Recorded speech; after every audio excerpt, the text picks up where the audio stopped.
Tiga siswa nekat masuk lab kimia sekolah saat malam hari. Bukan untuk belajar, tapi membuktikan rumor tentang pocong penjaga lab kimia. Mereka pikir itu cuma cerita iseng.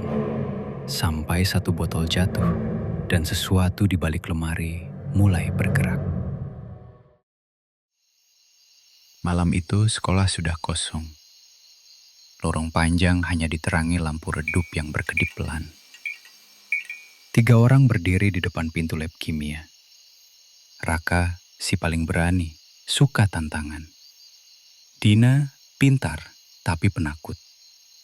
Fahri, santai, sering ikut-ikutan tanpa mikir panjang. Serius, kita mau masuk? Dina berbisik, matanya gelisah. Raka nyengir. Lo sendiri yang bilang ada suara aneh tiap malam di sini. Sekarang kita buktiin. Fahri menambahkan santai. Kalau ada hantu, sekalian aja kita bikin konten. Lumayan viral. Dina tidak tertawa. Tangannya gemetar saat Raka mendorong pintu. Pintu lab terbuka pelan. Bau bahan kimia langsung menyengat. Campuran alkohol, asam, dan sesuatu yang aneh. Mereka masuk. Lampu neon di dalam menyala setengah. Beberapa meja praktikum dipenuhi tabung reaksi, botol kaca, dan alat-alat yang tertinggal. Dina merapat ke Fahri. Kenapa rasanya dingin banget ya? Padahal semua jendela tertutup. Raka mulai menyenter sekeliling. Ini nih tempat yang lo bilang. Dina mengangguk pelan. Katanya dulu ada siswa meninggal di sini. Lagi praktikum malam, sendirian. Fahri menyela. Terus jadi pocong. Klasik banget. Tiba-tiba, sebuah botol kecil jatuh dari meja. Mereka langsung diam. Raka menoleh cepat. Angin. Dina langsung menggeleng. Gak ada angin. Sunyi kembali. Hanya suara dengungan lampu. Raka berjalan ke arah lemari bahan kimia di pojok. Lemari itu tinggi, terbuat dari kayu tua dengan kaca buram. Coba kita cek sini. Dina langsung menahan. Jangan, aku gak enak. Raka tetap membuka lemari. Kosong. Hanya deretan botol dan label yang sudah pudar. Nothing, kata Raka santai. Fahri tertawa kecil. Tuh kan, cuma cerita. Mereka mulai sedikit rileks. Sampai suara keras dari belakang mereka. Mereka bertiga menoleh bersamaan. Salah satu kursi jatuh sendiri. Dina langsung memegang tangan Fahri. Aku mau pulang. Raka mulai terlihat serius. Oke, ini udah gak lucu. Tiba-tiba lampu berkedip. Lalu mati. Gelap. Hanya senter dari ponsel Raka yang tersisa. Napas mereka terdengar jelas. Dan di tengah kegelapan itu, ada suara. Seperti kain yang diseret di lantai. Dina hampir menangis. Itu suara apa? Raka mengarahkan senter ke arah suara. Pelan. Sangat pelan. Cahaya itu menyapu lantai. Naik ke meja, lalu berhenti di depan lemari tadi. Pintunya terbuka sedikit. Padahal tadi sudah ditutup. Fahri berbisik. Kak, lo tutup gak tadi? Raka tidak menjawab. Tangannya gemetar. Suara itu terdengar lagi. Lalu sesuatu muncul dari balik lemari. Putih. Kotor. Terbungkus kain. Kepalanya miring terikat. Pocong. Dina langsung menjerit pelan, menutup mulutnya sendiri. Fahri mundur satu langkah. Raka tidak bergerak.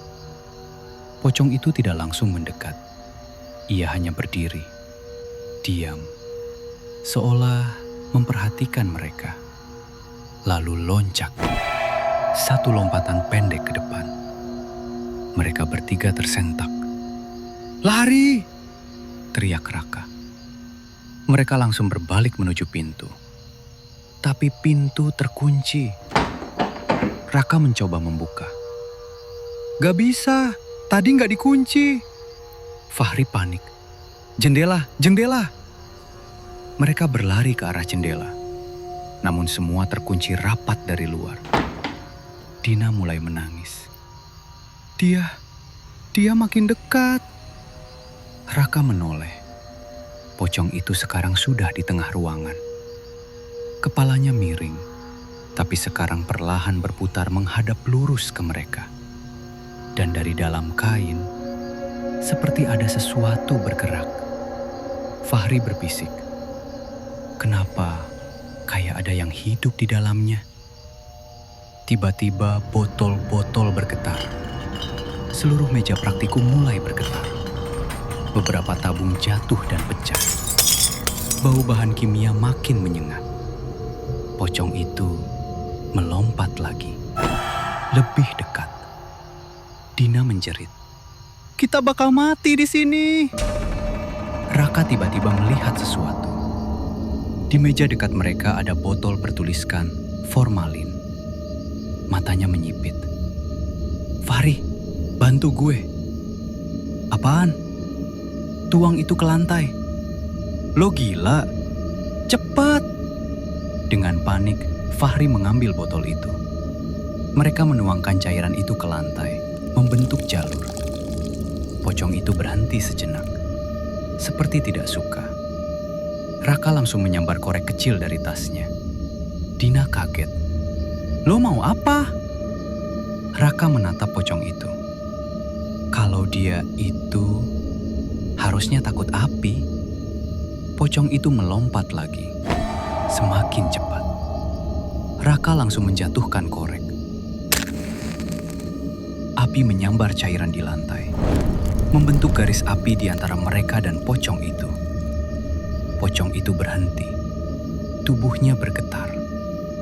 Lalu suara keluar dari dalam kain, bukan suara manusia. "Keluar!" Dina membeku. Dia ngomong. "Keluar!" Pocong itu perlahan mundur. Api mulai meredup. Lampu tiba-tiba menyala kembali. Dan dalam sekejap, pocong itu hilang. Sunyi. Hanya suara api kecil yang tersisa. Raka langsung mematikan api dengan kain. Mereka bertiga berdiri terpaku. Napas terengah. Pintu terbuka sendiri. Mereka tidak menunggu. Langsung lari keluar. Keesokan harinya, mereka bertiga kembali, tapi tidak ke dalam. Hanya berdiri di luar lab. Sekolah sudah ramai, seolah tidak ada yang terjadi. Fahri mencoba tertawa. "Mungkin kita halu ya semalam?" Dina tidak menjawab. Matanya menatap ke dalam lab lewat jendela. Lalu dia membeku. Fahri, apaan?" Dengan suara pelan, Dina berkata, "Di dalam..." "Kenapa?" Dina menelan ludah. "Lemari itu." Mereka berdua ikut melihat. Di balik kaca buram lemari ada sesuatu. Berdiri, diam, putih, dengan kepala miring, dan perlahan mengetuk kaca dari dalam.